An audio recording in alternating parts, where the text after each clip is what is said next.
Take a break. I feel like a ghost thing with the air. Like I don't care, baby, Hey, by the Nelson, way. welcome. Hey. If you feel like a rain without a roof, because I'm happy clap along. If you feel like happiness is the truth, because I'm happy. You know what happiness is to you. Because I'm happy clap along. If you feel like that's what you want to do. Here come bad news, talking this and that. Give me all you got and don't hold it back. I should probably warn you, I'll be just fine. Hey, Elizabeth, welcome. Chris. So since you don't waste your time, here's why. Because I'm happy I'm alone. If you feel like a rain without a roof. Because I'm happy I'm alone. If you feel like Thank you, Elizabeth. because I'm happy you know what happiness is to you. Because I'm happy I'm alone. If you feel like that's what you want to do. Bring me down, ain't nothing. Bring me down, love is cool. Bring me down, ain't nothing. Bring me down, I said, take me down. Bring me down. Welcome, Bios. Bring me down, love is cool. Bring me down, ain't nothing. Bring me down, I said,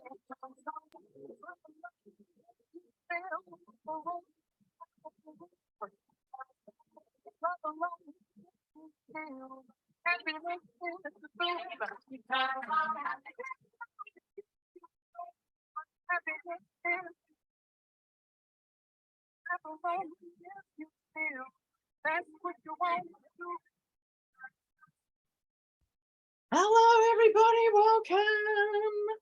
Welcome to our wonderful Wednesday session of Side Hustle School. Hello, Elizabeth. Thank you for putting your camera on. Love seeing your face.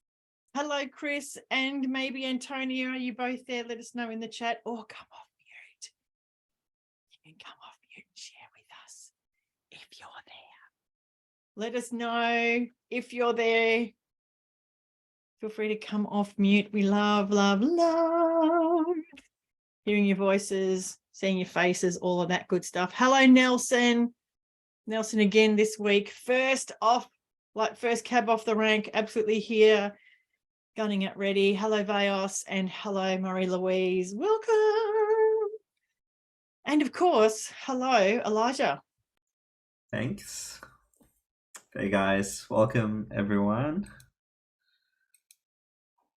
Chris and Antonio are saying, we're both here.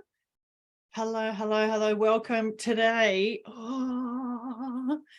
Today we are talking about how to lead yourself while you lead your business. This is about self-leadership. Who thinks that might be important in their business?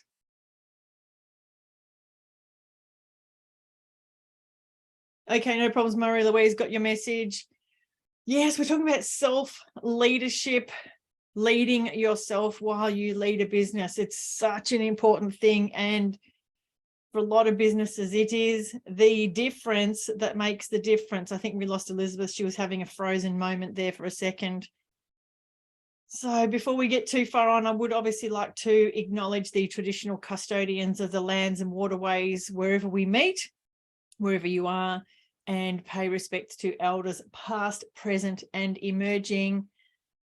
Welcome to today's wonderful Wednesday session. Today we are going to be talking about this incredible, phenomenal thing called the 6 core needs. It's a very powerful human behavior tool that you can use to help make sense of why you do stuff, why you don't do stuff, and help you to build those self-leadership skills. I'm going to get into that in a second.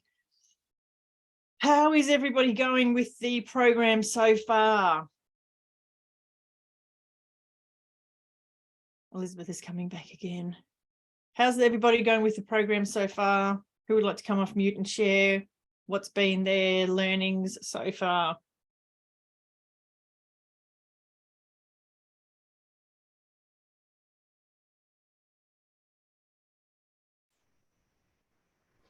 Bios, yes, go for it. No, I'm enjoying it a lot. Learning about Fab, and trying to apply that into our business plan. The 4 P's of marketing that were discussed on Monday, but also really looking into the 3 universal fears. So basically, if I can capture those and basically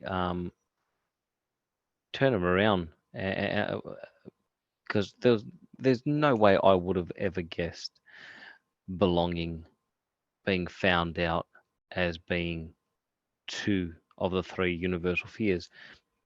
Loved, yeah, you know what? Fear of not being loved, maybe I would have worked that out. You know, but yeah, going well. If I can tailor that into my business plan, where I create a space and people feel that they do belong. If I can create a space where we can help people build more confidence, just so they alleviate that fear of being found out, just maybe it will be super successful. When you say just maybe, I'm like, hell yeah. Yeah. It takes away so many of those barriers to success for other people to join when their biggest fears are being met with awesomeness and love. Yeah. So for me, it's been, it's been very beneficial. Fantastic. Yeah. Thank you. We kind of got that because you are, I think, perhaps the one person that has been at every session from the very beginning of the session, stays right through to the end, no matter what is going on. Amazing. Yeah, well, I'm getting stuff out of it, so it's silly not to be here. Yeah. Absolutely. Well, we're so excited that you chose, remember, was it Monday or last week? I can't even remember now, but that you've chosen to be here. Yeah. Because I remember at our information session, you were like, oh, I'm not really sure if I should. Yeah, I wasn't. I'm going, well, am I going to be taking away somebody else's spot, somebody that might be that might benefit out of it a lot more so than me. But I go into everything and I go, it doesn't matter what's presented. I always go in and I'm going, all I need to do is get one thing and implement that one thing, and I'm 1% better. Absolutely. So, what was it? Whose book? I forget the author's name, but Micro Habits. Just There's Atomic Habits, or is it Atomic Habits. Yeah, just one thing. Who was it? Was it the cycling team that applied that? Those Atomic Habits. I can't remember, but yes. Yeah, Micro Habits, Atomic Habits. The tiny differences make a big difference in the end. They're kind of and there's so many people out there that aren't doing those 1%ers. Okay, and the 1%ers could be as simple as just smiling. It could be simple as saying thank you, listening. If we focus on those 1%ers,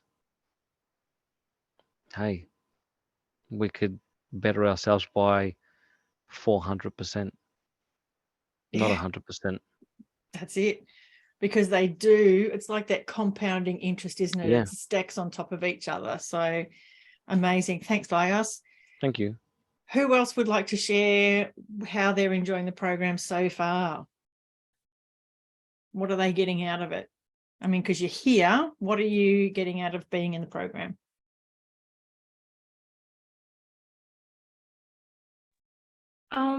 I think it's been really good. I feel like a lot of the ideas and concepts are things that people are, I think, aware of on a very like high superficial level.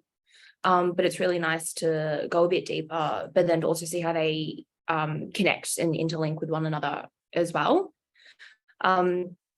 Personally, I think coming from a place where I don't have a side hustle yet, or I don't have any ideas, it's been nice to, I guess, take this in as more of a foundation. But it is so, well, it's still super beneficial because I guess it allows to like understand the importance of all of it before diving in.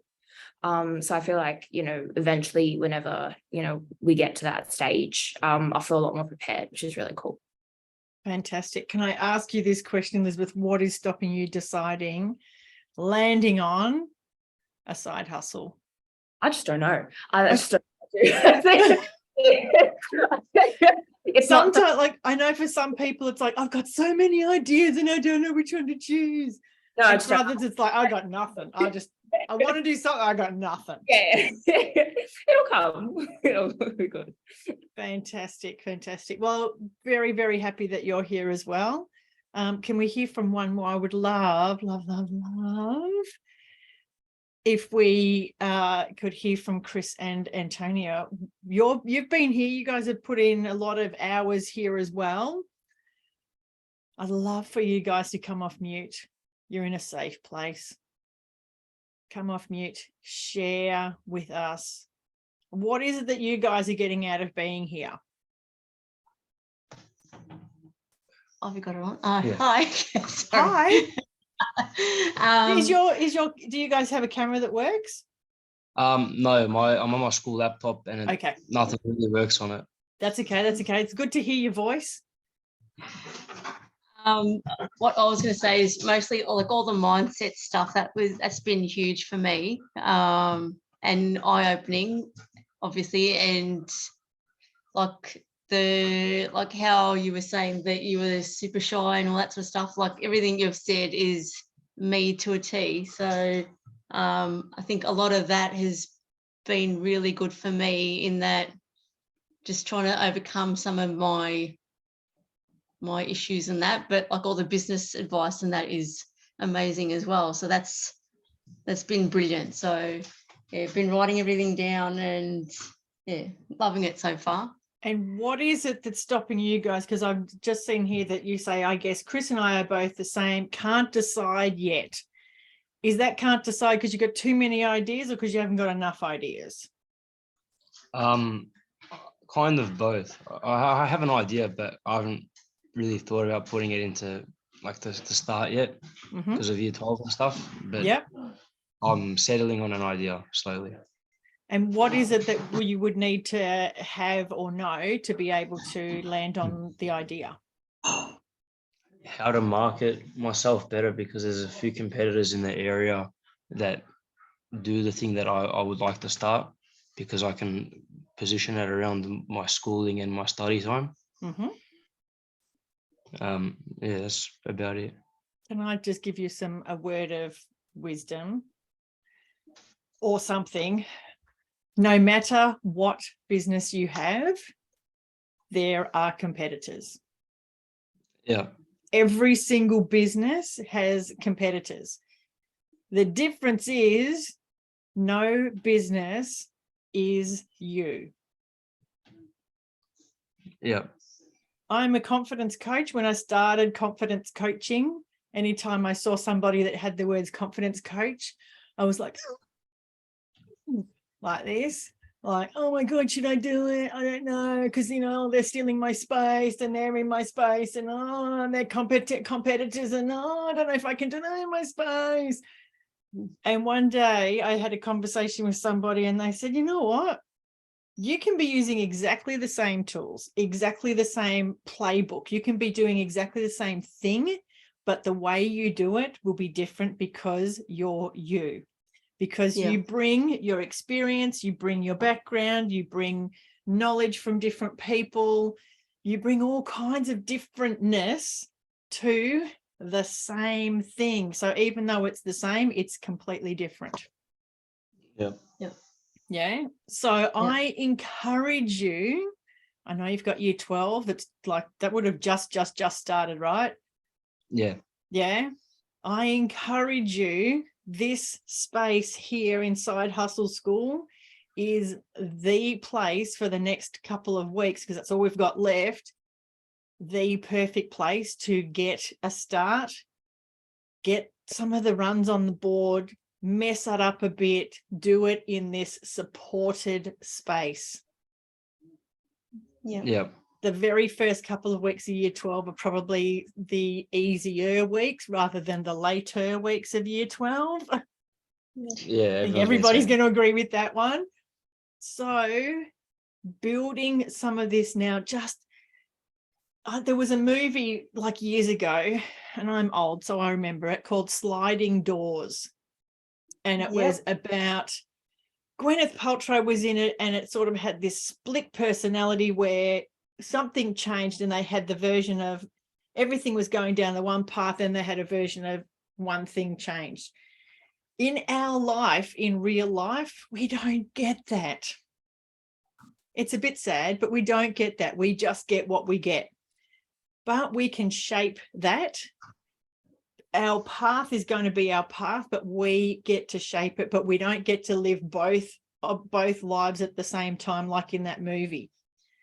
We will never know if starting that side hustle is the right thing until you start it.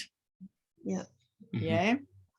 Yeah. I spent, and I think a lot of business people spend a lot of time going over things in their head, overthinking. Are there any other overthinkers in the room here? Yes, that's me. Yes, overcomplicating things, overthinking things, rather than going, you know what, if I take one step forward, it will give me a whole lot of answers as to if this is in the right direction or not. Taking one step forward, taking one step at a time. This program is designed for you to be able to take those small steps together in a super supported way. Yeah. Marie-Louise. I wasn't sure if I'd answer the actual main question, but can I just comment on that and just say that I've got a main business that is still very, very new. But my side hustle is the business I really, really want to be working on. So over time, they're both going to feed each other, but over time, that's the one I'm going to focus on. And even when I'm not working on on the business I want to be working on, I'm always doing something small to learn to help me along, even if I can't quite focus on that thing right now. So listening to podcasts, learning things, watching things online, just listening to TED Talks, all that sort of stuff may not be the main thing, but gradually just gets in and it really helps. So. There's this other coaching tool that it says the map is not the territory. The map is not the territory. It's kind of like you can read every book about how to swim, but until you dive into the water or get yourself into the water and know what it feels like to be in the water and how the resistance is and how you move, and you won't know what it is until you're actually in it. The map, the 2D version of a map is very different to being in the space. This is why I think, Elijah, would you agree with this? Getting in is crucial to learn. Absolutely. Even if it is something that you're like, I don't even know if this is a thing, I'm pretty sure it isn't. Give it a go. This is the space, and this is for you too, Elizabeth. This is the space where you can just have a go, and we can, as a group, be here to support each other. We can be here to go, hey, have you thought about, yeah, come, start with something. It doesn't matter if it's the worst, dumbest idea that you've possibly ever thought of. if you have no idea that it's going to work, even if you're convinced that it won't work on it here. Use this as a kind of a test ground with something that is real rather than something that is just in your head. But I'll also get to you in a second. I know that it feels safer to kind of just go, oh yeah, look, I'm just gonna like, just listen, and it feels safer, and it so totally is, but it gets to the point where it's so safe that it becomes nothing. This is not a-okay. This is zero. It becomes nothing. Nothing happens. And can I just clarify too, what I was saying is I'm doing all those things while I'm doing something else. But I've been doing social media for 5 years. I've been doing live videos for 5 years. All that stuff that you can do in little doses, even if you think nobody's looking, it helps you to build your confidence in doing it. And also from a social media perspective, when you're trying to make a name for yourself, you've got 5 years worth of stuff that you can draw on that people go, oh my God, they've been in this industry for ages. Maybe they haven't been selling, or oh, she's dabbled in this, and you might not be figuring out, you might not be so sure right now, but later on, I know for sure, I bring back videos I did 5 years ago and people are like, oh, you've been talking about this for ages. You know your shit. Yeah. So you may not be constantly on that same path while you're dabbling, but just do stuff, do something. Yeah. Love it. Thank you. Thank you. Vias, you wanted to say something. You had your hand up. Yeah, I did, but also something that you might be able to help out a little bit more so on. It's funny how we overcomplicate things for ourselves. However, when we're helping somebody else out, it is so simple. It is so clear. My daughters, they're 6 and 9. And I'm always talking to them about businesses and so forth and so forth. And now we've just settled on, I'm going to help them set up an online drop shipping business where they can sell their own product. It will be in their, the bank account will be in their name. So anything that is made out of it goes directly to them. Yes, I'll fund it to begin with, but then it has to stand on its own 2 legs. And as we're having this conversation, I think to myself, crap, I complicate so many things for myself, yet when I'm helping somebody else out, the path is so clear and so bloody simple. Yes. Why don't I apply that to myself? Yeah. It's that whole thing we spoke about, complexity is the enemy of execution. If you make things more difficult, you just won't get them done. Yeah. If you can take your business model and be able to explain it to a 6-year-old like you're doing, this is perfect, because it means that it is in such simple terms, and what you're doing is in such simple terms that if a 6-year-old can understand it and work with it, anybody can. Yeah, we don't take that approach when it comes to ourselves, and I'm still not 100% taking that approach with myself, maybe because the penny just dropped. I love that though. How cool is that when you have that realization as you're speaking the words? It's the greatest thing ever. Yeah, so basically I'm going to try and basically talk to myself as if I'm helping somebody else, because giving advice and all that is just so simple. It's so clear. That's the path. This is what you need to do, and then just go do it. It's really funny because Elijah and I and Marcus were talking just recently about the Facebook group that we have, and how that Facebook group is actually really a magnificent resource if you guys choose to use it, because everybody here is coming from a different perspective. It doesn't matter if you are young or older, have a business or not, you're a student, whatever it is, we all have these different spaces that we're coming from and viewpoints that we're coming from that we can add value to each other. It's exactly what Vias was just saying, in that we can help share, give advice and guidance to other people that maybe, just maybe, that same advice and guidance, if we turned it around and gave it to ourselves, would be really helpful for us as well. Yeah. Now, how you use the Facebook group is entirely up to you. It was set up not just for Elijah and I to be like, hey, don't remember that we're on tomorrow. Here's the link. It was set up with the intention of you guys being able to use it to go, I'm at this point, I'm a bit stuck, or I've got this thing, I'm not really sure what to do, to be able to get that group support from each other. If you choose to use it that way, that's fantastic. That's the intention that we put it out there with, to be able to help you guys build that community. Because as founders of new businesses, it can feel a bit lonely. It can feel a bit isolating because nobody else sort of gets the life of having all of these challenges, trying to work or study and build a business at the same time, and the struggles and all that kind of stuff. The intention for that group was exactly, how do we help support each other? Yeah. Again, you guys get to choose how you use it. The group is created for you.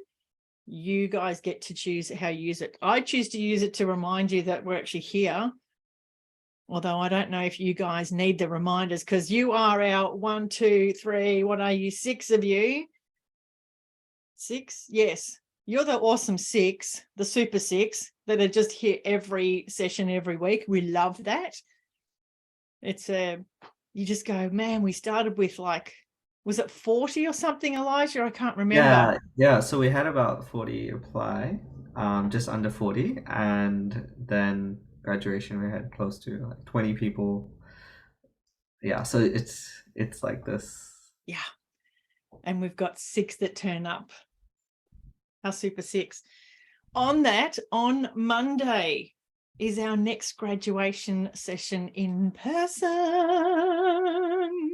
Who's a bit excited about meeting in person again? It was so good last time when we got to meet in person.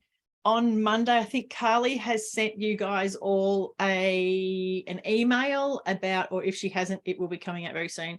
The venue is in the city in Burke Street. It's a venue called, what was it? Do you remember what it was called, Elijah? Microlabs. Microlabs. Thank you. Yes. In the city, it is a bit of a fancy space for businesses growing and all sorts of things like that. So yes, we have also got an amazing guest speaker, a guy called Darren, who is from Morrows. They are the people that hosted our session, our graduation party last time. Darren, I met him, and he is this amazing guy who now helps and supports other small businesses. But he told me that I don't want to give too much of the story away, hashtag spoiler alert, but he used to be incredibly shy and did a whole lot of things to intentionally challenge his comfort zone. He intentionally put himself into positions and jobs and all kinds of situations to stretch and expand his comfort zone. And he is now very different to the man that he used to be before he took on those challenges for himself. So please let Carly know if you can be there on Monday. There may or may not be presents for graduating. Who's still using their backpack from the first one? Barney's like, yes. Talk about some good stuff. There are some more gifts, graduation gifts for part 2 of 3. So if you can be there, we'd love you to be there. The people that have shown up, aka you, will be getting the goodies, the gifts. Those that are turning up just for the party, you can come for the party, you can come for the socializing stuff, but No goodies, no gifts. You turn up because you want to socialize, but the people who get the reward because they are here. So I think that's fair. Anybody else think that's fair? You get rewarded for being here. Yeah, me too. Me too. Me too. All right, Elijah, was there anything else that we needed to cover before we get into core needs? Nothing that I can think of off the top Okay. of my head. Okay. If you have any businessy type questions or any questions about any of the content from last week or Monday or anything, we will have a little moment at the end of this session as well. Actually, just a quick one. Because next week we will be talking about knowing your customer part 2. So it'll be good to hear, how your speaking to customers is going, and if you do have any challenges, comments, ideas, or questions, I'm more than happy to help. Yeah, we'll definitely chat more about it. Fantastic. Knowing your customer. Whoa! That's surely a way to making money, isn't it? By knowing your customer.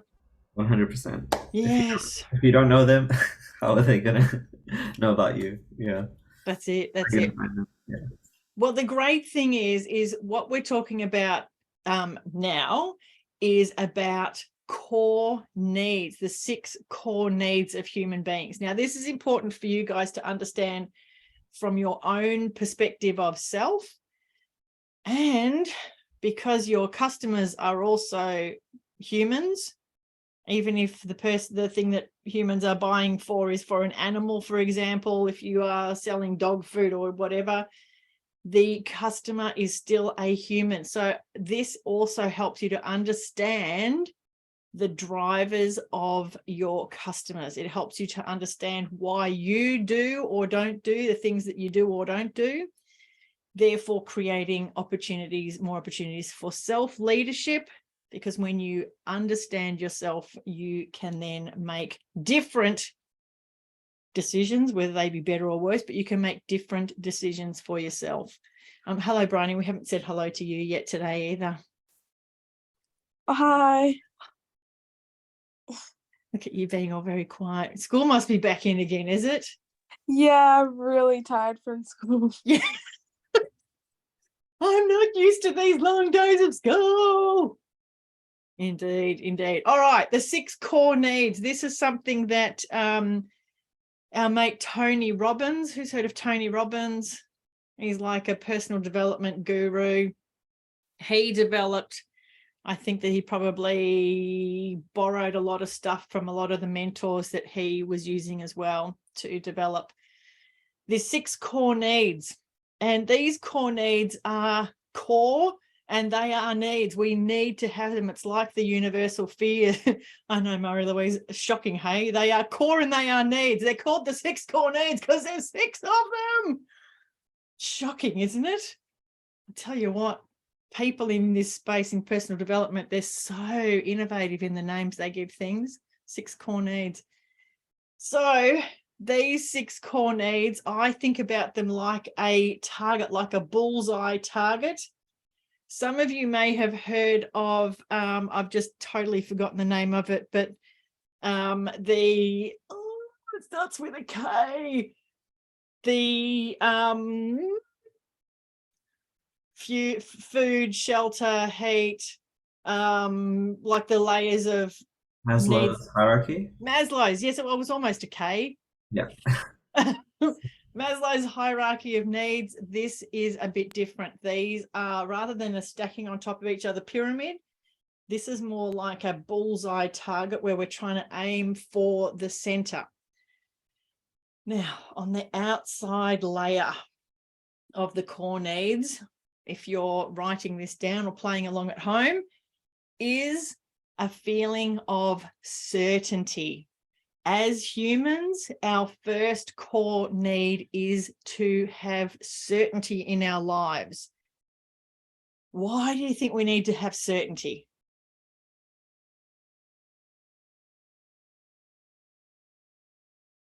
I think because we don't overthink about every single decision. Absolutely. We also just want to know that some things are just what they are. Who loves it when you go to turn on a light switch and there's no electricity? Who loves that? No hands up. Exactly. Who loves it when you turn on the tap and there's no water that comes out? Nobody. That's right. It's because we need to know that certain things are certain for sure. We need to, it creates a feeling of safety for us when we have certainty as the outside layer. It creates a sense of safety for us. Now, we need to have certainty, guaranteed. If we don't have certainty, what it means is the next layer in, which is called uncertainty, becomes really difficult to feel comfortable with. If we don't have that layer of certainty and safety on the outside, becomes a big challenge for us to deal with uncertainty, with change.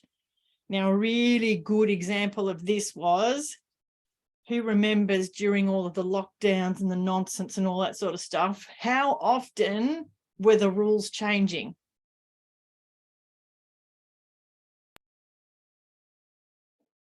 Elijah, you've come off mute. What were you going to say? A lot. Every few months, going back and forth, and it was confusing. It was like every minute there was something different, wasn't it? It wasn't like things were changing day by day. It was like minute by minute. You didn't know if you could go inside, go outside, go interstate, go here, go there, do this, do that. You didn't know if you could get toilet paper. Who remembers toilet paper gate? Yeah, where there was fights in the supermarket because I need to have toilet paper and there's no toilet paper and it's the last rolls of toilet paper. Oh! Right? I mean, we can laugh at it now, but the reason that there was such a thing as punch-ups in the supermarkets about toilet paper is because it really got to our need for certainty. We needed to know that every time we sat on the toilet, that there was going to be toilet paper that we could use. Yeah.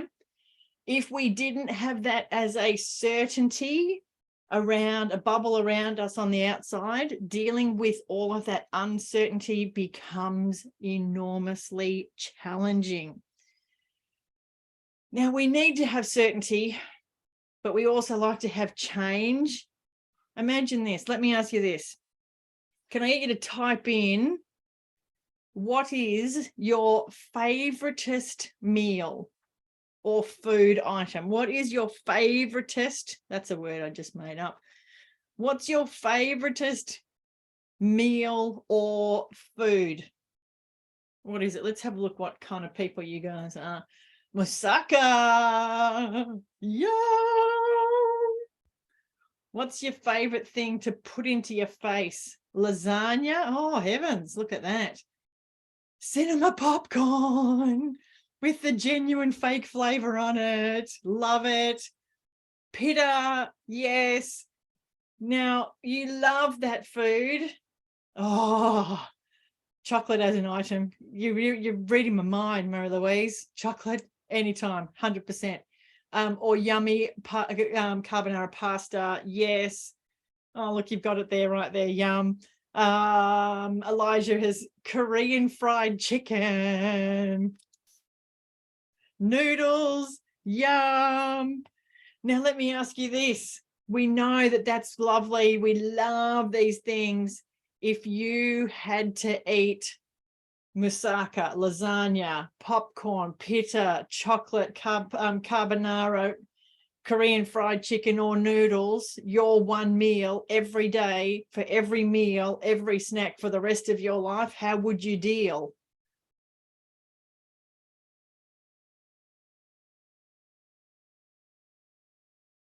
But Bios says no problem.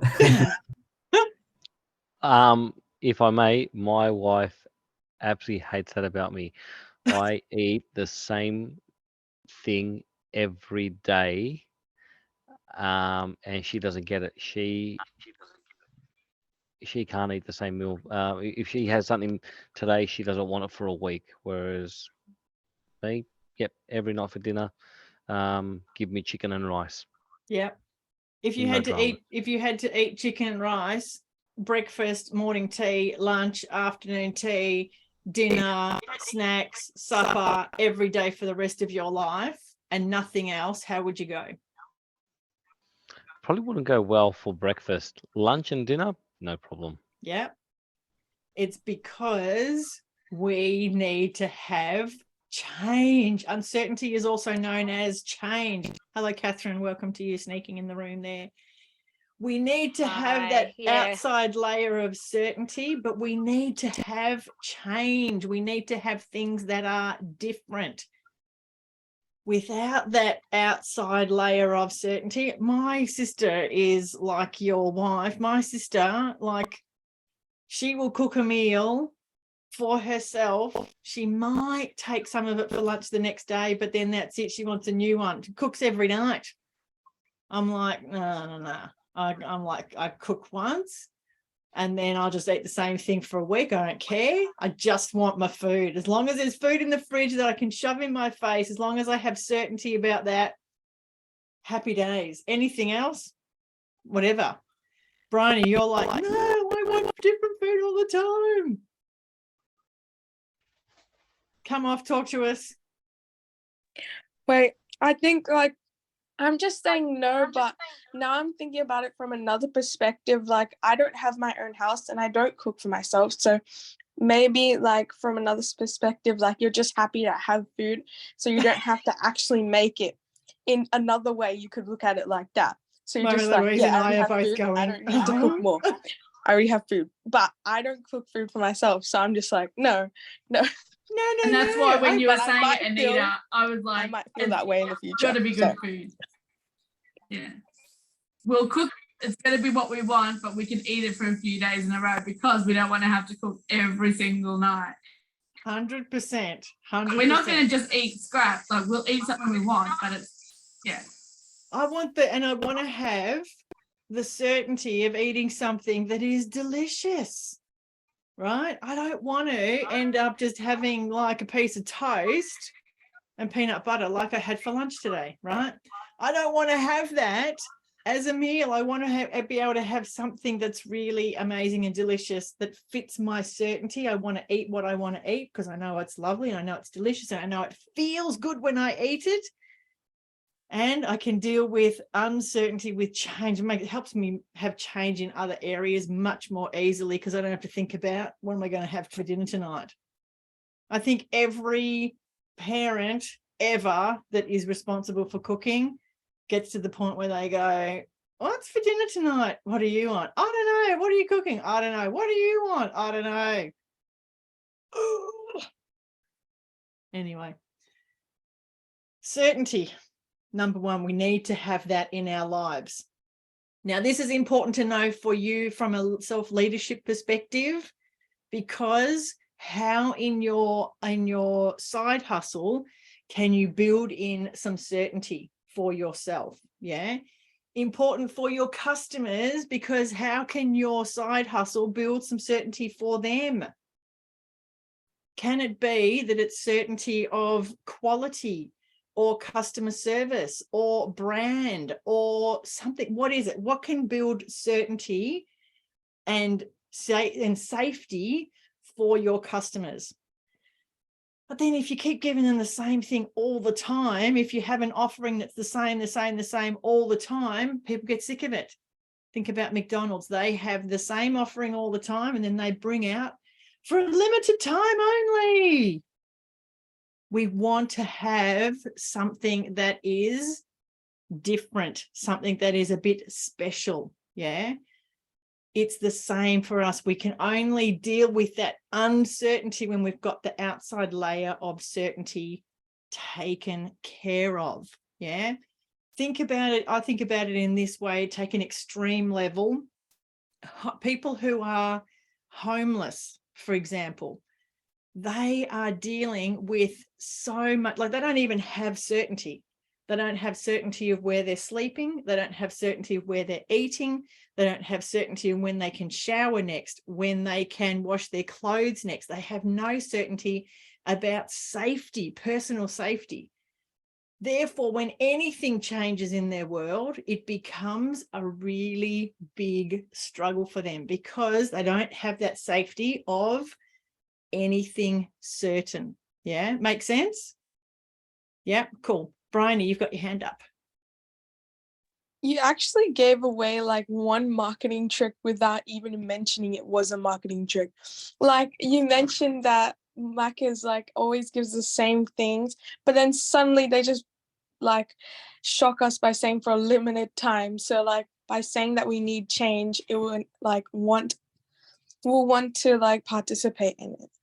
Yes, exactly. And that is so important for our customer journey as well, that we have some solid offerings that are, they're our core offerings on that certainty front, but then we also have something that is uncertain that gives them some variety. Yeah, the same as we like to eat moussaka or lasagna, but we don't want to eat it every day for breakfast, lunch and dinner. We'd like to have chicken and rice sometimes as well. Hey, Vayas. Yes. Yeah. So that's the two outside layers, and they sort of seem like they're kind of opposite, and they are. It's because we need to have certainty, but we also want to have change. Who's ever had that situation where they like to have surprises, but only when they know what the surprises are? Yeah, I want surprises, but only when I know what they are, so I can prepare for that surprise.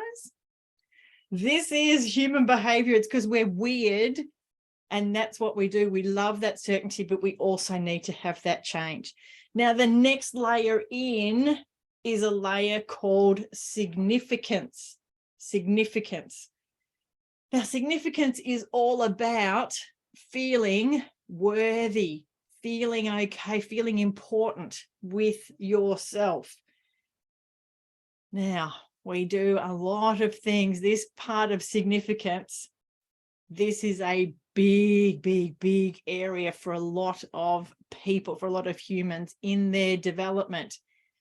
Because if we don't feel worthy, if we don't feel significant, we will do or not do a lot of things to make sure that we can be significant. Let me take an extreme example because they are easier ones to understand. An extreme example of trying to feel significant, important, valued, noticed, seen is, let's take somebody who does like a mass shooting. Yeah. They are, I know it's an extreme version. I'm telling you, Brian, it's an extreme version, right? They oftentimes don't feel significant. They don't feel important. They do something so that they can be seen. They can be noticed. You may know that when they interview the neighbors of somebody who's done some really bad shit, what do the neighbors generally say? Oh, he's a very quiet person, kept to themselves, didn't really even know that they were there or not. Then they jump out and go, actually, I am here. I am significant. Look at me. I'm me. I've got a voice. I've got a this, I've got a that. That's a way where people use significance in a way that is what we call unresourceful, not helpful, not useful. We can also fill our needs, including certainty and uncertainty and all of the other ones, in a way that is useful.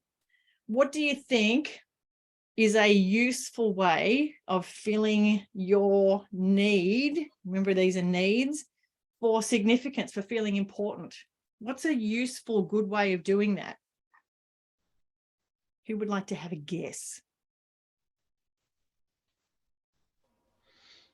Are you saying in terms of others or in terms of ourselves? Yourself. How can you fill your own bucket, your own need for significance? By helping people. Absolutely. Thank you to Chris and or Antonia for that one who said helping others. Yes, you can absolutely do that, which is again why the group is there, the Facebook group, because we can help others feel important. We can help feel important about ourselves and useful with ourselves when we help others. Yeah. Now, I'm going to throw you a bit of a curveball because I love doing that because humans are weird. Remember? Who else is weird here? Please tell me it's not only me. Thank heavens. Marie-Louise, are you weird? Yes, your cat's weird too. Cats are super weird. I mean, I love them, but cats are weird too. Because you can gain significance, that feeling of importance and worth, by helping other people, and that be not a useful and resourceful way of building it. What does that mean? You can help others, and I'm telling you this because this was me. This was absolutely me. I would help others. I worked in charities, fundraising, doing all kinds of things for like 15 years, trying to fill my own significance bucket. It wasn't because I wanted to do amazing things like that. It was because I felt that there was not enough within me. So I needed to continually, it's like when you have a hole in the bucket. There's a hole in the bucket, dear Eliza, dear Eliza. When there's a hole in the bucket of your significance bucket and you keep trying to pour stuff in, it becomes an unresourceful thing. We keep pouring, and I would do all this stuff and, you know, post on my social media, like, you know, doing this event today, raised $80,000, hashtag awesome me, right? And it was because even though I was helping others, the intention behind it was I needed to feel important. I wanted other people to think that I was important because I didn't feel it myself. I didn't feel important. I didn't feel valuable. So I made it that I had to do other things to try and fill that bucket all the time, to try and boost me up. See how there's a whole lot of things that can be in a way that are useful, resourceful ways of achieving that need. And it can also be unresourceful, unuseful. When you are doing volunteering or helping somebody else for the sake of doing it because it is something that is just something that you want to give, this is a really different space than if you're doing it because you need to fill your own cup. Yeah, very different intention, very, very, very different outcome for the person. Yeah, because once I decided and realized that actually I can be like good with myself, how I am. I can know that I'm a good and valuable person just as I am. The moment that that sort of started clicking into gear for me, then when I would do volunteering, which I still do, did it for the Les Twentyman Foundation just before Christmas. Elijah was there as well. And when you do that from that space, it comes from I don't need to be braggy or boastful about it. I can share it with people, but it comes from a very different intention, a very, very different space. Yeah. It means that your need for significance can be filled kind of almost by your own self.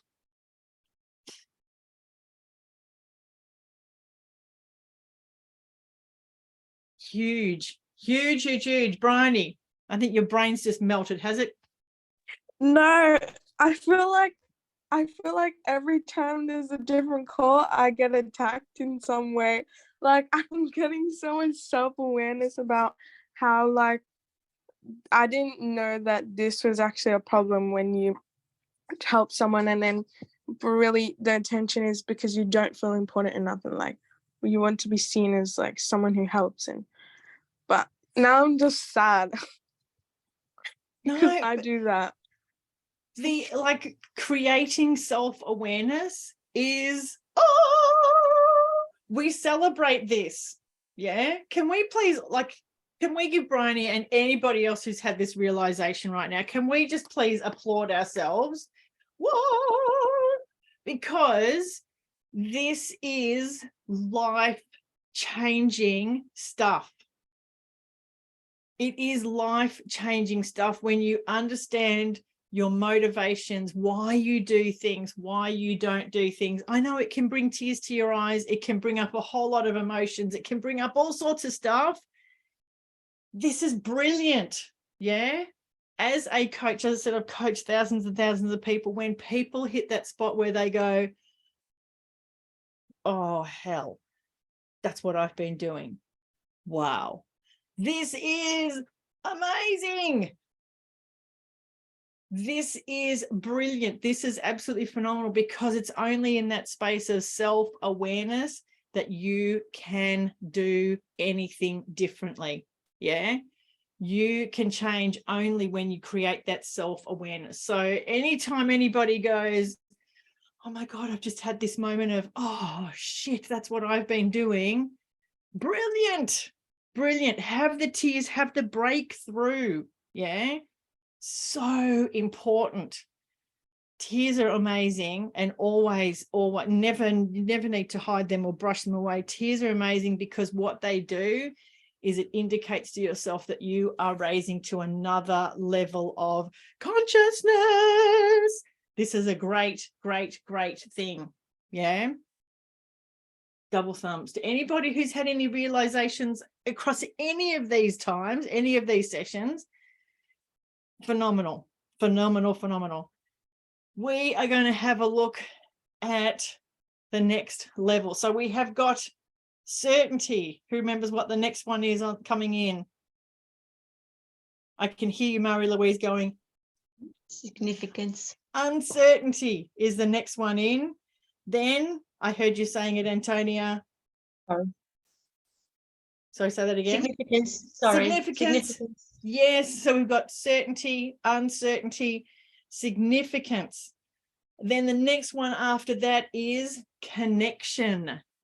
A need that humans have is the need for connection. Biological need. Absolute biological need. Our customers, our clients also, remember, have all of these needs. Our customers need to feel important, valued, significant, seen, noticed. They need that.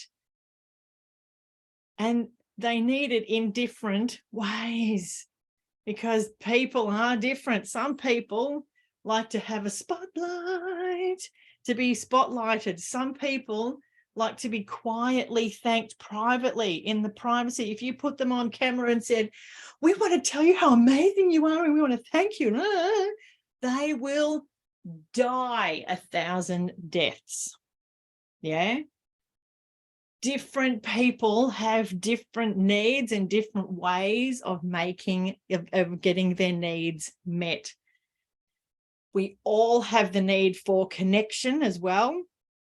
And like all of these other things, there is a dual layer in this as well. We need to have connection to others, which seems to be the obvious one. But let's turn it around and let's have a look. How do we get connection to ourselves as well? Yeah. How many people here either are or know somebody that they suspect is disconnected from themselves?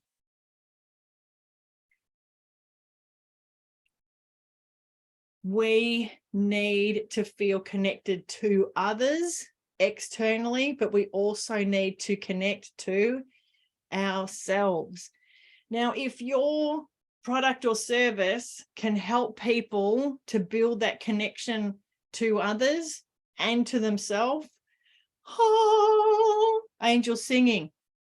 Angel singing. This is where you can really start making a big difference in the lives of your clients. Again, it's the reason that we have this, but we also have the Facebook group, right? So that you can connect to others on a different level. These sessions here also help you to connect inwards to yourself, yeah? So that you can have those briny moments of self-realization that leave you all kind of like, oh my God. Yeah. When you have those, that is a moment of connecting to self. Brilliant. Absolutely amazing. Questions, comments, thoughts. I feel like I have been talking a lot. Questions, comments, thoughts. Wait, when you mentioned that certainty was like, is it the top of the pyramid or is it like outside, like around it? This one doesn't have a pyramid. This one is like a target, like a bullseye. Yeah. Oh, I was putting it in like a pyramid hierarchy. No, this one because you is mentioned like hierarchy. Yeah, because there's the other one that's called the Maslow's hierarchy of needs. That's where it steps on top of each other. So in order to have the next one, you have to have this one solid. This one is more like a target. We're aiming for the bullseye in the middle. Oh, so we're not up to the bullseye. We're not into the bullseye yet because there's 6. No, because I I was gonna did it say in a 6. pyramid way, and then I put certainty on the top. I was like, wait, that's the top. No, if you were to choose to do it as a pyramid, certainty would be the base level, like the foundation level. Okay. Yeah. Thanks. And I'm going to explain why that is in a moment, why it's this and why we need to have all of them. Yeah. Any other question? Oh, sorry. Yeah, Elijah, go ahead. I did have a question. So when you mentioned a bullseye, is there something on the outer circle and the inner and in the middle, or how do we conceptualize that? Certainty, uncertainty, significance, connection, and then the next one and the next one. I'm going to tell you about in a moment. Yeah. So think about it like if you were doing like archery or something, and like this. Right. Yeah. This is so good. Just a quick comment I noticed is that, you know, brands that really connect with their customers on these things that we've been talking about, like, you know, certainty, uncertainty, their unmet needs and desires, are those brands that really stand out and that we feel really more connected to, which creates a brand for us and our business. But absolutely. Absolutely. And that. And there's a reason, like there's a really good reason for that. And yay for you noticing, because the reason that is when we meet, like if we as a person or we as a business meet all 6 of the needs, this becomes like an addiction. That can be a person, it can be a brand, it can be a food, it can be an activity, it can be anything. When it meets all 6 of our needs, it becomes like an addiction, like we feel like we can't live without it. We have to live, like we just breathe and we're thinking about it, yeah? If we meet 4 of those 6 core needs, it becomes something that's really, really, really important to us. If we're only meeting like 1 or 2, like the first 1 or 2, whatever, yeah? I mean, how many people go, oh my God, I love my electricity provider. Oh my God, I love my water provider. They make sure that I have water all the time. Oh my God, I love them. No, because all they do is meet our need for certainty. That's it, whatever. Yeah, I expect that I turn the light switch on, the lights turn on. It's only when I turn the light switch on and the lights don't come on that I go, what the hell? What? That's when we notice them, when our certainty is all of a sudden made uncertain. Yeah. Yeah. Could I say one last brand that Sure. I saw that did this really well, just because it relates to the business side. So I was shopping at Woolies and I was looking for a drink, right? And I was looking for a healthy drink, and I got this orange juice. Uh-huh.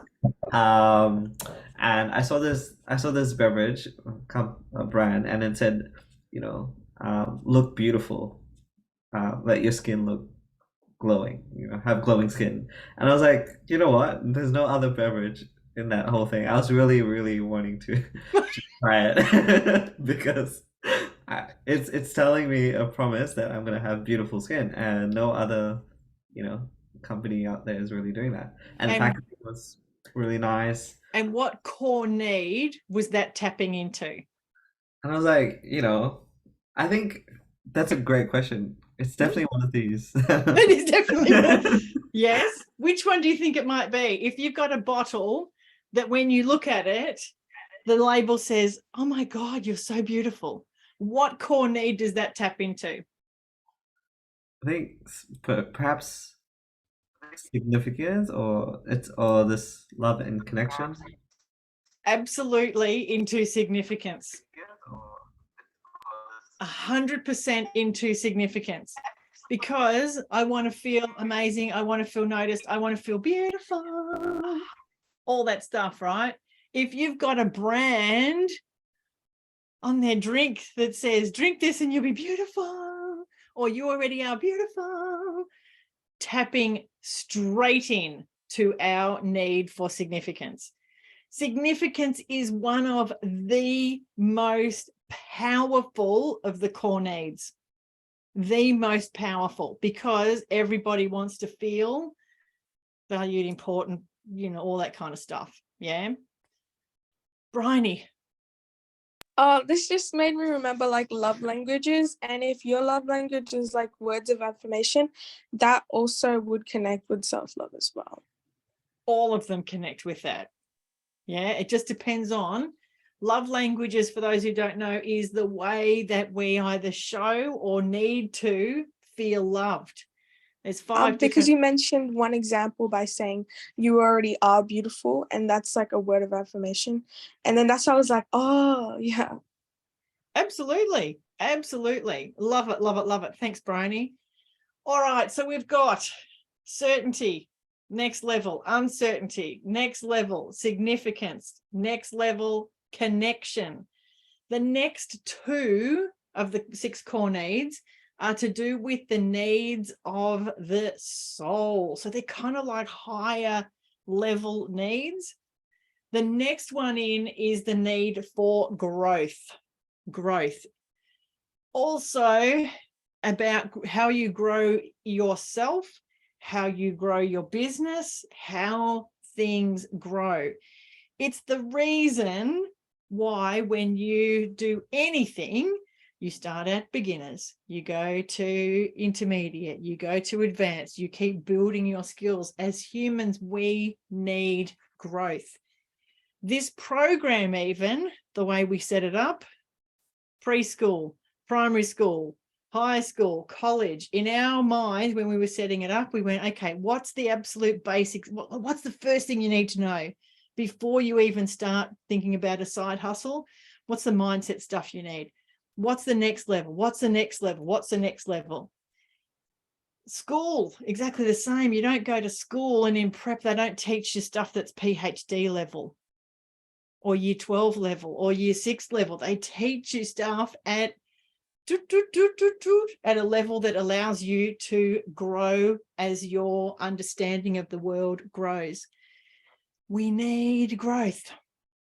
We need to grow. And it's the same in businesses. It's why side hustles, oftentimes, if they are successful, grow and expand, change, massage a little bit. They might even turn into the next Microsoft, right? Microsoft started as a side hustle in a garage. Changed, it grew, it changed, it grew. Businesses grow, humans grow. It is an absolute need for us to grow.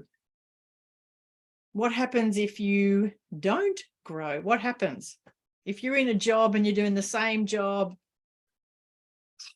all the time, never ending? What happens?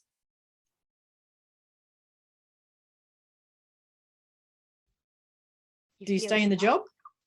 It gets kind of boring and mundane, and I think there's like less excitement around it. Do you stay in it? No. Generally not. Generally, you wouldn't stay in a job that is super duper stuck. Now, there are exceptions to this rule because there are humans and humans are weird. But for the most part, if there's a space that you're in and there is no growth, that means relationships, that means businesses, that means personal, that means in any way or shape or form, if everything stays the same in that space, if you're not growing, that means the end of that relationship with that job, with that person, with anything. We need to have growth. The next layer in, which we're getting right to the middle now, is called contribution. Contribution. This is all about helping others. This is when you get to a level of, I've grown and grown and grown, and now I want to help other people as well. Yeah, this is about contribution. So like the work that Elijah and Marcus and I are doing is about contributing to the next generation of side hustlers, business people, helping you to build that space. This is an act of contribution that we give to you guys. That's why we put a lot of energy into it, because this is important to us. It's a need for us to be able to contribute to others. Now, what's really exciting to know about these core needs, again, is, as we said, if those core needs, the outside core needs, if they're not being filled in a way that is either useful or not useful, it's really hard to get to the next level. Yeah. So like I do a lot of work with clients. A lot of clients come to me and say, oh, look, I'm feeling really like my relationship isn't good, or I'm feeling kind of disconnected at work. Things aren't really great. So I will then, as a coach, look at what is the next level out, because unless you kind of deal with this one, then this one is really hard to deal with. If you don't have certainty, it's really hard to deal with change. Yeah. If you don't have significance, if you don't feel like you are a valued person, it's really hard to create connection with somebody else. So this becomes a really, really valuable tool for you also to do some of that self-leadership, self-searching for yourself, to go, okay, out of all of these 6 areas in my life, these 6 core needs, what's the area where I'm feeling a bit stuck? If that is in the space of connection with others, with yourself, then have a look at the next layer, out. What does that mean about how I'm meeting my need for significance? How am I meeting that need, feeling important and feeling valued? Now, your customers, your clients, also are trying to meet all of these core needs for themselves as well. So how are you allowing them to fill their needs through your business, through your side hustle? Now, I look at this, and I used to be addicted to dancing, Latin dancing. Yeah. Yes, I used to be out like just 3 or 4, sometimes 5 nights a week dancing. Every holiday was like, I would go to Sydney. I wouldn't go to Sydney to do sightseeing. I go to Sydney for the Sydney Latin Festival. And as soon as the festival was over, I'd come back because I didn't care about Sydney. I just wanted to be there for dancing. I went to Puerto Rico to do dancing. I went on holidays in Syria and went salsa dancing in Syria. Like, it was everything. All my money, all my time, all my energy, all my friends, all my connections, everything was through dancing. When I learned about the core needs, I went, okay, let me have a look at this. How does the core needs, how does that, like I said, when it meets all six, it becomes an addiction. And I knew that dancing was an addiction. So I went, okay, I want to reverse engineer this so I can understand it for myself. So I went, okay, dancing, how does that meet certainty? Well, dancing, the timing is always the same. In Latin salsa dancing, it's 1, 2, 3, 5, 6, 7. There is a 4 and an 8, but you just sort of mush past them mostly. There's certainty in the beats. There was certainty in the counts. There was certainty in everything. Met that tick. Uncertainty. Okay. Different people to dance with all the time. Every song is different locations, different teachers, different people that you're dancing with. Uncertainty, tick. Beautiful. All right. Significance. Ooh, when you go out dancing and people are like, oh, it's so good to see you. Oh, can I dance with you? Fills up your significance bucket. Tick. Then what was the next one? I can't hear anybody. Connection. Yes. Connection. Oh my God. Every single one of my friends was dance friends. When it was your birthday, you had to have a dance friend birthday and an other friend birthday, because the two they just didn't meet. If you're not a dance friend and you go out dancing, well, they didn't have any fun. And if you're not a dance friend and you don't go out dancing, it was just like this great wall of divide. But though every one of my friends had a connection to dance. Tick. Met people all around the world. I could go anywhere in the world that I had never been before. As I said, I danced salsa in Syria, right? Never been there, didn't know anybody. Immediately, I had a community. Immediately, connection, tick. We all spoke the same language, and it was salsa. It was dancing music, yeah? The next one, growth. Amazing. You start off, you don't even know how to put one foot in front of the other. And after a while, you master the basics. Then you become an intermediate and you realize that you thought you mastered the basics, but you realize now that you don't know anything about dancing, because as you get better, you have to continually revise the basics. You have to grow and grow, and then you go into intermediate, then you go into advanced, then maybe you do a performance, then maybe it just continues. Then you go, oh, actually, I think, there's this new dance out. I think I want to learn bachata. Oh, so you start at beginners and then you go intermediate, then you go advanced, then maybe you perform, then and then you go, oh, there's West Coast swing. Oh my God, I think I want to learn that one too. Growth, we need to have that. And then contribution. How did dance meet the need for contribution? Amazingly easy, because I oftentimes would help beginner dancers and dancers that were less experienced than me. I would do like a dance practice partner with them so that they could have someone better to dance with. This was my way of contributing back to the community. Then I also brought my confidence training and skills to the community as well. Again, contributing to the community to help it build and grow. Once I did that, I went, okay, tick, tick, tick, tick, tick, tick, tick, tick, tick, tick, tick. No wonder I'm addicted.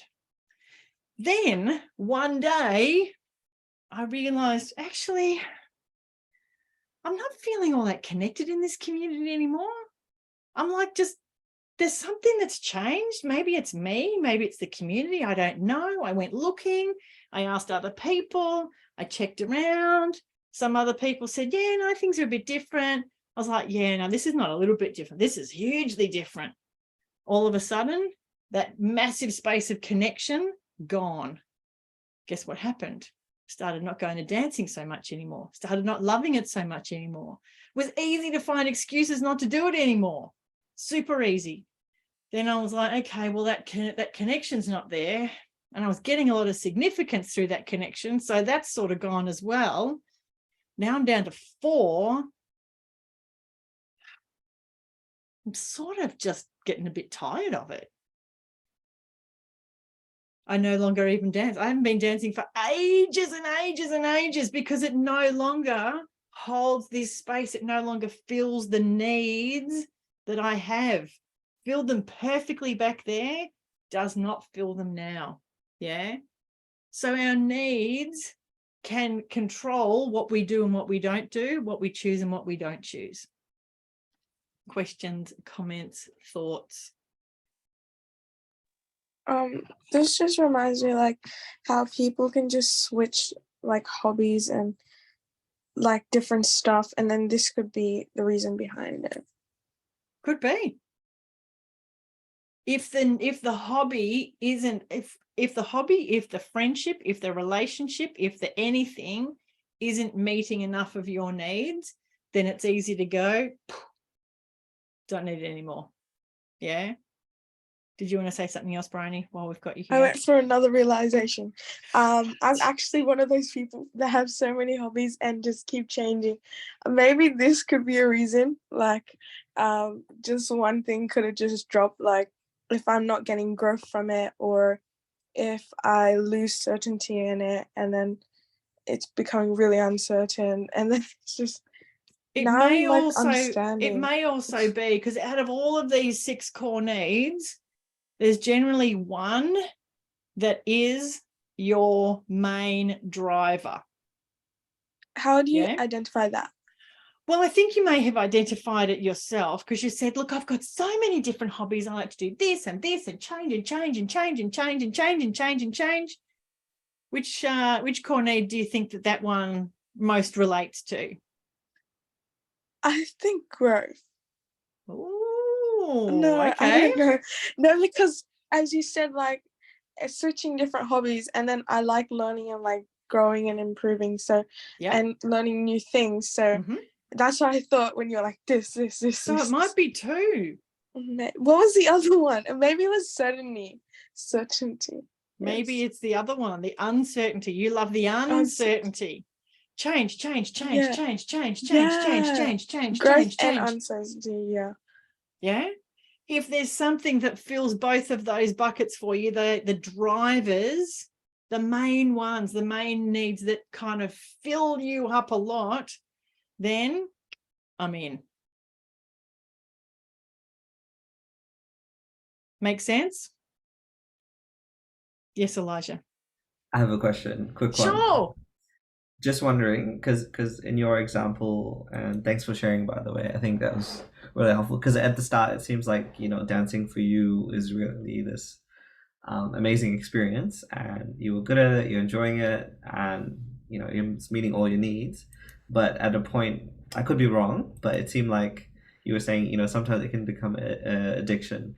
And how do we know to delineate, like differentiate between the two, whether it's something, you know, positive and useful for us, like you said, gives us energy, versus something that we're actually using as a, you know, to fulfill our needs in an unhelpful way? I think we know. I think we just know. Yeah. This comes to trusting, asking yourself the hard questions, right? Like if you take a moment and pause and just go, okay, what am I actually getting out of this?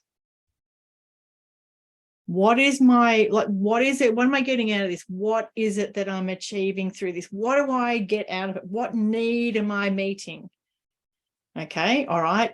It's uncertainty and it's growth. Okay. Am I meeting these needs in a way that is resourceful, useful, or am I meeting them in a way that's unresourceful, unuseful? Because like drugs and alcohol can fill most of those needs. Yeah. If you drink enough, you are certain to get drunk. 100%. 100%. If you drink enough alcohol, you will get drunk. If you drink enough alcohol, you will have the uncertainty of, I don't know where I'm going to wake up in the morning, right? I don't know, I can't even remember how to walk anymore. It will give you significance in a way of, look at that drunk idiot. Yeah, not helpful, but look at that drunk idiot. It will give you connection because people hang around, drunks hang around together. Yeah, it will give you, I don't know if it's going to give you so much growth, but the way that it can help you grow is that as you intake more alcohol, your level of alcohol tolerance grows. I know a lady who would drink enough alcohol and she'd go home and have some champagne, and then after a while she could drink a whole bottle of champagne every night without it really affecting her that much, she thought. Yeah. Contribution, not sure it fills that one, but it's already filling 5 of the 6. So we can fill these needs in a way that's either useful or unuseful. It's about asking yourself, connecting with yourself. I think you wouldn't get all those needs from an addiction. Yeah, you can. A contribution and growth, yes. Not so much those. Those are the needs of the soul. Remember, we said the needs of the soul. I don't know if alcohol and addiction fills those needs so much, but it's like it fills enough of them that it can still fill them. Yeah. Bryony, you have your hand up. I would like to add in the growth part. When you drink, like, you realize how much like something is really affecting you and making you drink. Like, so how does that impact? Do you mean that it means anti-growth? No, I mean like self-awareness type. Like, you're realizing how much you're drinking, and like you're drinking because of that thing that is affecting you, and then you realize that it is really affecting you, like prompting you to make you drink. I think the answer to that is yes. Alcohol definitely creates, it also creates like the opposite of these things, right? Like if you're drinking, it creates disconnection. It creates ungrowth. Like ungrowth is where you're reverting, you're getting, your smarts, you're losing your smarts. It reduces your contribution. It makes you significant, but in a way that's really unhealthy. Yeah. So it's not a healthy version of significance. Yeah. Yeah. I just wanted to add to your point around addiction. I think so. Addictions are not just drugs and alcohol, but they can come in any form. It could be, Yes. Addicted to speaking in public. It could be addicted to dancing, anything. And I think it's more about what is your, I guess, inner dialogue and mindset, where's your needs and what space you're coming from, rather than the activity itself. Even though it might look healthy on the outside, it could be taking away, for example, if someone's addicted to, let's say, speaking, playing poker, it could take away from affecting their life negatively in other areas. That could be a way, because you can be addicted to work. You can be addicted to your side hustle. And it means that it becomes it can be either a healthy thing or an unhealthy thing. Yeah. Addictions, I mean, there are healthy addictions, there are less healthy addictions, and how we can use the core needs is looking at, okay, from a self-leadership perspective, where am I in those core needs? How can I continue to grow and expand within those core needs? How can I take on more uncertainty? How can I build my significance in a way that's internal, so I know for myself that I am a good and valuable person, rather than having to get it externally to bring it in? That becomes the bucket, the never able to be filled bucket with the hole in the bottom. How can I continue to connect to myself as well as to others? How can I continue to do all these things? The way that we can use it with our clients and customers is looking at it from the perspective of, okay, how can my business fulfill as many of these core needs of my clients? how can my offering fill as many of those core needs that they have? Because I know they have them, because every person has them. How can I help them fill their needs with my offering? Now, not every business needs to fill every need. So, for example, it may be, like as we said, the water people, the electricity people, they're not out there necessarily looking to connect with their audience. Because the audience is just like, well, I just want to know that when it goes on, it goes on. They just want the certainty. That's it. Full stop. That's all. If you give me certainty, I will give you my money all the time. If you start making it uncertain, if my internet keeps dropping out, am I staying with that company or am I moving? Moving. You're moving 100%. Because I want a certain internet connection. If it's really slow all the time, and I'm certain it's going to continue to be slow, I'm moving. I want to go somewhere else. Yeah. This is the way that we can start looking at the core needs from our internal perspective, from leading ourselves. But because the people that we serve through our business are also humans, twisting it around and going, how does my business fulfill as many of these core needs for my clients as possible?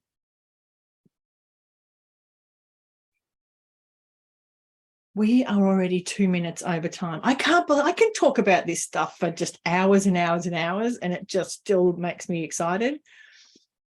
I think I'm addicted.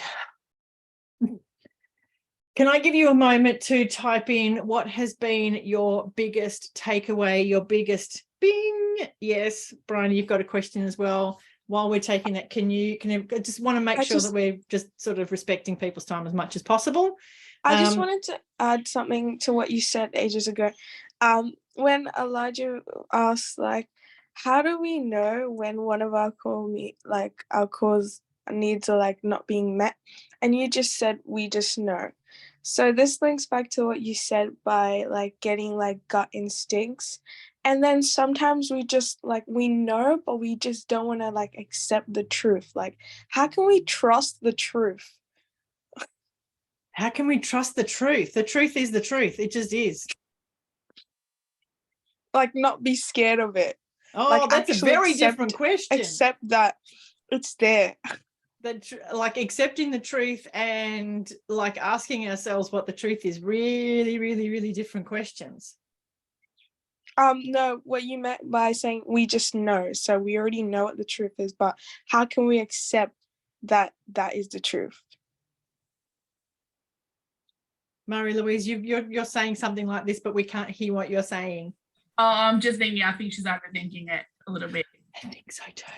Yeah. I'm trying to explain it in a way. I don't know how to I think explain you it. don't need to. I think you're probably trying to get too into it where you just have to just stick with the surface for this one. Yeah. I wanted to what know, if you just sit with this for a moment, and then next week when you've had some time, because I know that you're a person that needs to kind of take that, think about it, do that, and then come and I'll put it in the group. Put it in the group. Have you guys put in your big moment, your big takeaways? What's been your biggest learning in the chat box, or feel free to come off mute. What's your big takeaway, your biggest light bulb moment? What's the difference that's going to make the difference for you from this session? Yes, Chris and Antonia, 6 core needs. What specifically, because this whole session's been about the 6 core needs, what specifically has been your biggest takeaway from today's session?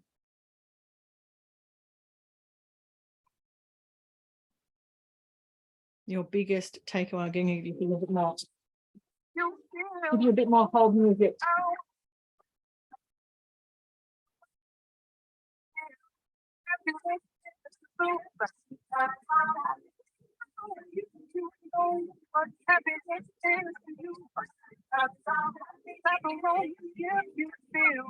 That's what you want to do.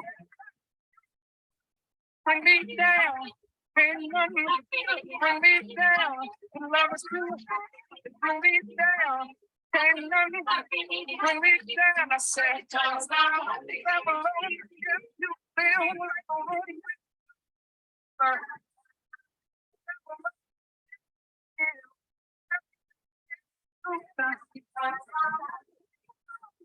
You know what happiness is, you can clap along if you feel like that's what you want.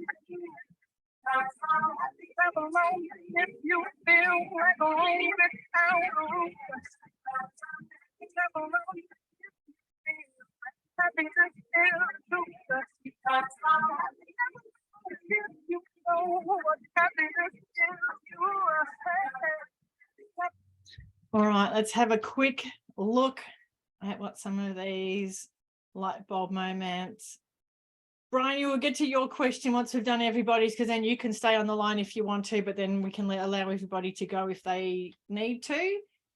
Elizabeth said, addressing the outermost circles when you're feeling off was a great perspective to consider. The idea that you need to start larger before you move inward. Oh, yes. The reason I like to think about this as a target like this is because imagine in the very center, the very, very, very bullseye of the target was something like self-love. If you are managing all these core needs really well, in the middle you have self-love, and you do the archery thing and you aim, but you aim for self-love, but you actually just get to connection or significance or certainty. Imagine that you can still continue to work your way through. It means that you can build these layers and levels in a way that's really, really resourceful and sustainable. If you build them solid and strong in a way that's good and useful for you, for others, and for the greater good, you can continue to build that up and onwards. Love that.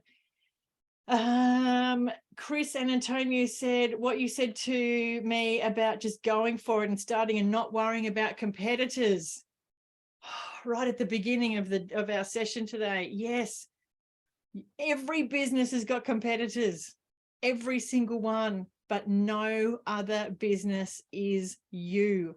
No other business brings your experience, your background, your creativity, your connections, your everything, all the combinations of things that make you.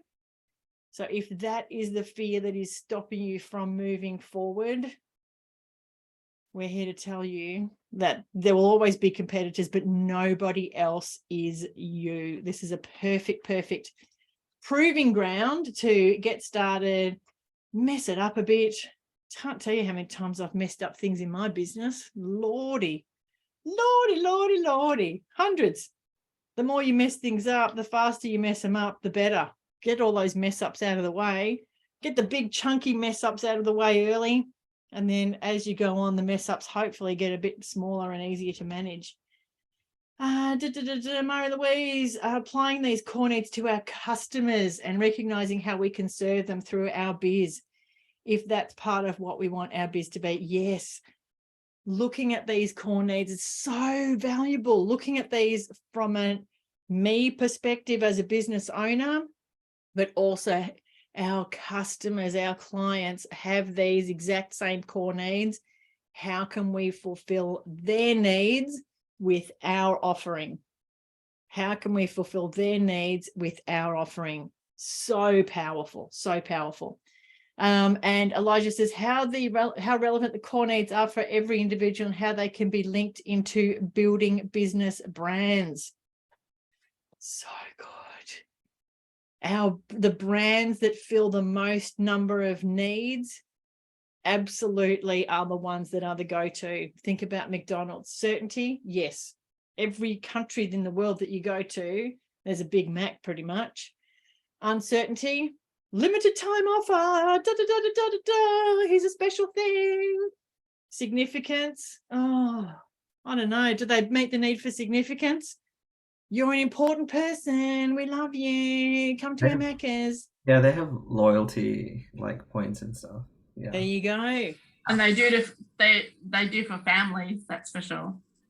Yes. Not That's- individuals, not singles, not people like me, but families 100%. Yes. I mean, that's their target market, right? Singles like you and me, I wouldn't go to Macca's if you paid me. But anyway, connection, Macca's again, like how, family, like you have your birthday parties there. Couldn't think of anything worse, but anyway, growth and contribution. Not sure that they do that so much, but contribution, yes. What's the day that they have the Macca's Day thing? McHappy Day, they do McHappy Day. support for local sporting clubs, little athletics and things like that. Charities, all that kind of stuff. There's the Ronald McDonald House. Yeah. So they are saying, look at us, we contribute. When you come and give us money, we contribute to the world. That means you are such an important person. This is why you should eat McDonald's more. Growth, McDonald's, absolutely. I mean, they started off, they have not only built the number of stores, but look at all the ways that they have now made to grow the way that they connect with customers.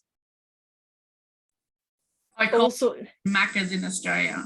yeah, it makes it very Connected directly with us. Yeah. yes, very, very much connected to our sense of Aussie-ness, and that everything is it's got a Y at the end or an A at the end. Yeah, Macca's. Yeah. Only country in the world that has Macca's, even though every country just about in the world has got McDonald's. In the US, they call it Mickey D's. Couldn't think it, like, can you imagine Aussies going, hey, we're going to Mickey D's? Not at all. Not at all. So they've created that connection through that way. It's a super powerful and interesting way of looking at businesses in such a different way, such a different perspective, and also learning about you leading yourself. Because as a business owner, even if it's a side hustle, even if it's a side hustle in progress, that leading you space, starting to build that trust. It does not happen overnight, Bryony. We'll get to your question in a second. It doesn't happen overnight. Building that trust by going there, trusting yourself, seeing if it works, seeing if it doesn't, all of these things.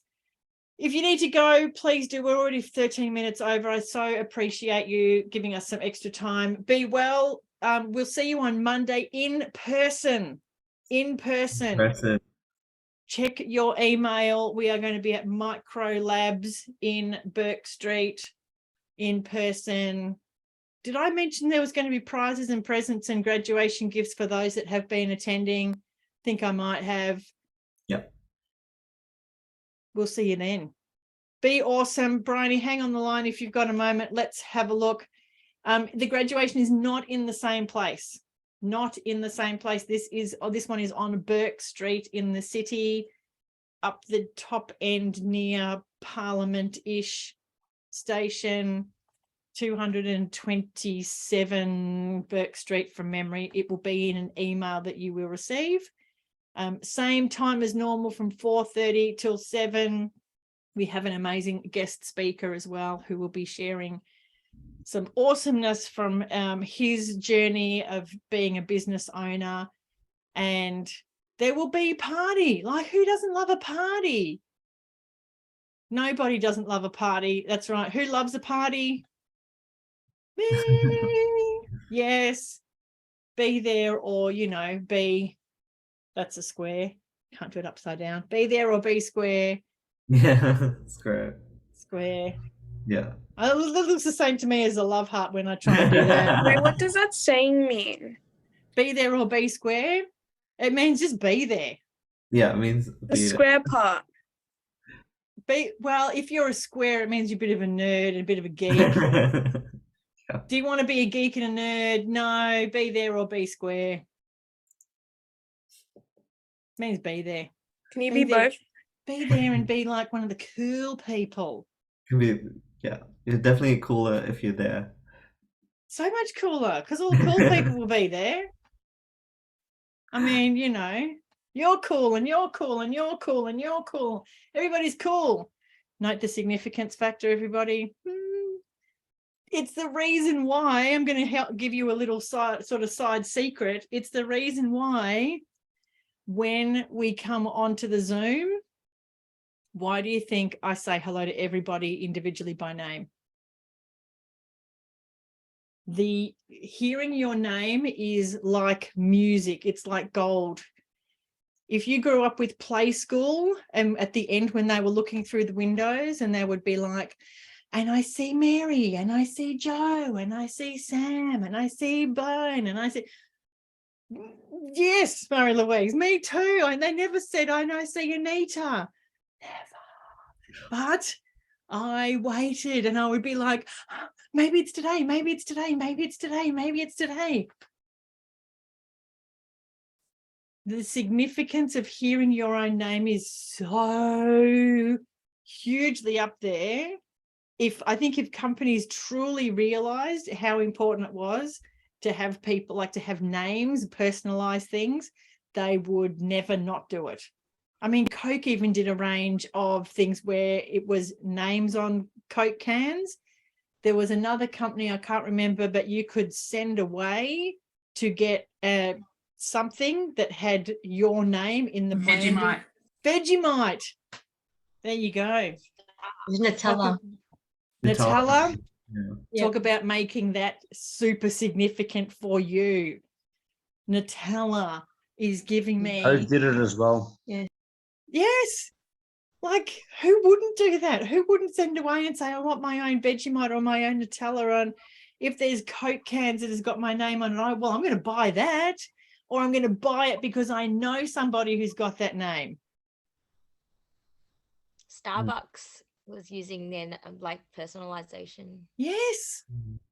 Yes. Because then you hear your own name. It's the sweetest sound in the world, even if they get it wrong. The fact that they're trying, right? You give them some scope because they're trying. I can't tell you the number of times that, I mean, not that I've been to Starbucks very often, but people mistake my name for Veronica. I don't know how Anita turns into Veronica. It happens a lot though. Anywho. All right, amazing humans. Bryony, we are going to have a quick chat about. Wait, no, I need to mention something really big. Of course you do. Every time we go on a call, it's like I just get more self-awareness about the world, like the business world, how people manipulate us, like not really manipulate, but like psychologically, like influence us to buy stuff. Like, as you mentioned, like the core needs, like some of them relate to our core needs, like personalization. And like this just made me remember when Coca-Cola had a phase where they would like put names on the cans, and I'm like, suspicious. And then now I found out, like, I actually watched this thing, like the 7 ways to like upgrade your website. It mentions like to put like an email area where they would put their contact details, and I forgot what it was called. I'm trying to find it, but it's like basically choice marketing. Like you let them like have access to your contact details. And this makes me realize how many websites I've seen that have like, oh, put your email here, oh, put your phone number here. And I'm like, suspicious. And I'm just getting, my eyes are just opening and opening and opening. Yay! Yay! And the word that you used, manipulation, 100% true. Marketing is there to manipulate our behavior. That is the goal and the role of marketing, is to manipulate our behavior to make us buy something, whether we need it or not. Now I understand why I have so much emails, because I kept actually putting my emails. You keep giving your details away, girl. That's why. My inbox. If you give your details away, they will message you. Yeah. Okay. All right. Be well, amazing humans. At the party on Monday. Mary Louise, you had a secret question here too. Is it something that is useful for everybody? No. It's more about attracting the right people, I guess, in terms of using the call, because I'm getting a lot of inquiries from people that I don't serve. And that's all well and good, but I'm not going to be serving them. I like 100% know that's not my audience. So that's my questions regarding that, but we don't have to talk about it now. Well, I think the perfect thing is because on a Monday we are talking about what's the topic? Monday is about knowing your audience, knowing your customer. Yeah. knowing your customer. Well, I know mine. Well, it's part of that as well because Yeah. it's part of the communications and how do they find us? How do we find them? You know, the way we communicate. Can we maybe also include in there if there's people that are coming that are not your ideal customer, how do you manage that? Yeah. Would that be helpful? Marie-Louise? Yeah, sure. Yeah. If there's people that are coming into our sphere, but they're not our customers, we don't want to actually be serving them. They're not even What can we do with that? In terms of time management, how to respond, if not to respond at all, you know, like I'm big on customer service, but it's time and energy. Yeah, I understand, and depends like what avenue they're coming. So yeah, we can definitely chat more. We'll make sure to address that on Monday. Yeah, sweet. I mean, if it's a consistent problem, it may mean that your messages need to be changed and tweaked. Because if it's bringing in, if your messaging is the response to that is the wrong people are coming, then maybe something needs to be changed there. I've thought about that, and I've had a few people look, and they're all like, "Nope, looks fine to me." Okay. Yeah. I found out what it was called. It was called permission marketing. Yes. Or it's sometimes called lead generation. Yes. Yeah. Yeah. We can talk about that a bit later as well. Yeah. Awesome. Thanks, guys. Okay. All right, I'm out. Thanks heaps. Peace out. See you Monday. See you in person. Bye. Bye. Thanks, See you Monday. everyone. See you Monday. Bye. Bye. All right, Bryony, how can we accept the truth when we receive a gut instinct and not be afraid to accept it? The bigger question here, the crux of this question is the last bit, and not be afraid to accept it. That's the bit. Because I feel like when we can't like trust something, it stems from fear. So that's why I rephrased it like that in the last. What if you knew that the gut instinct things that you are receiving are given to you out of love from the universe?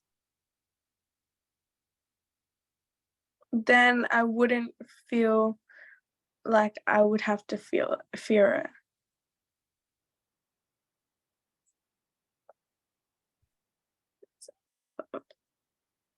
Then let that one sit for a moment. Just let it sit before you try and add anything else to it. Just let it sit for a minute. Try it on. You don't have to wear it forever, but just try it on like a jacket.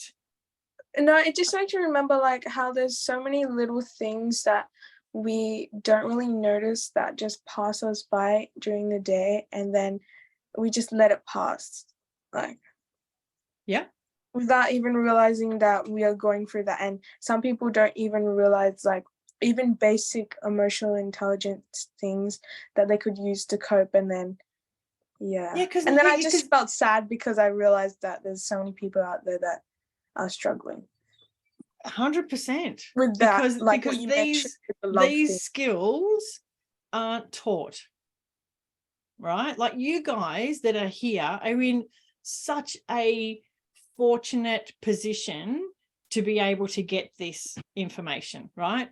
I've been in a number of business programs, business accelerator programs. Never in any of them have they ever gone through anything like this. This content is so vital to not just business owners, but to humans, and it's not taught anywhere, which is part of my mission for me and part of my growth plan for my business is to make this kind of stuff mainstream so that people can understand why they do things, why they don't do things, what are the core needs, what is this, fear and love, all of those different things so that they can create that awareness for themselves. Because you can't be aware if you don't even know, Like if you don't know that you don't know something, total unawareness, you can't do anything with that. This rephrases back to what you said by like, there's like there's like positive and negative side to what you just said. Like the positive side is that what you said before, like no one can do a business like you because you're you and your unique qualities bring out the best in you and everyone gets to see it, but nobody else can copy you. But the negative side is that since they can't really replicate what you teach in a way that is effective, then how are they supposed to make it effective as well? And a lot of people aren't able to like access this kind of information. So I'm not saying that other people can't do this effectively, because effectively and the same as me is two different things. Because nobody can deliver this content the same as me, but other people can deliver it in a way that is authentic to them and still really effective and still really impactful. And that's what I'm going through. Like I have just brought on the lady on Monday who helped us with that breathing exercise, Annalise. She's a new coach. And so I'm training her to bring this sort of stuff. She lives in Adelaide, so that she can do more of this kind of stuff in Adelaide. Yeah. So it's now like, she is not me. She will never be me, ever. She does not have my stories. She does not have, she's not me. Yeah. But she has her experience and her stories and her uniqueness that she brings. And the knowledge as well. That's it. And she's going through a process of learning stuff. Like we literally, I went through the core needs with her last week. That's great. Yeah. So she is learning as well, but she is a different person to me. She's a different personality to me. She loves having fun. She loves doing all of that, but she's not me. She's still going to bring the message of all of this, of core needs, because some of this is like, this is just what the structure is. And there's other stuff where you bring in those beautiful stories that make everything richer and thicker and creamier and more delicious and more understandable. And she's got her own versions of those. Yeah. Like she doesn't do dancing, so she's not going to bring dancing. She's going to bring something else. I was about to bring up dancing. It just makes me remember what you said before, like you mentioned salsa dancing and like bachata, and like I want to try. And I was thinking about trying bachata, and then you suddenly bring up salsa, and I'm like, is everything on my brain being brought up? Like it's scary. I'm reading your mind through the camera. And I can't believe we're graduating on Monday. Well, it's like the second of third. Wait, of three. what would you call, like, how would you summarize this section of the course? Because you said like later on we'll be talking more about business stuff, but this is more like a mixture. Yeah. So remember the first bit was very much mindset, confidence stuff, right? Then we had the graduation party, and then this bit has been a mix of some business skills and some mindset stuff. Yeah. The next bit is going to be more business skills and some confidence and mindset stuff. Okay. Yeah. Yeah. So we're kind of taking the mix and changing it a little bit around. Yeah, because I was so confused when you said later on, and then but I'll see you on Monday. I can't wait. Different location. Don't go I to the was same so place. confused Don't when you be, said Parliament, and then I was like, that's not close to Parliament. That other time. No. This one is on Burke Street, so nice and close to Parliament Station. So I'll stop there. Okay, love you. Bye. Bye. Thanks, Mohammed, if you're still there. Enjoy dancing. Bye. Bye.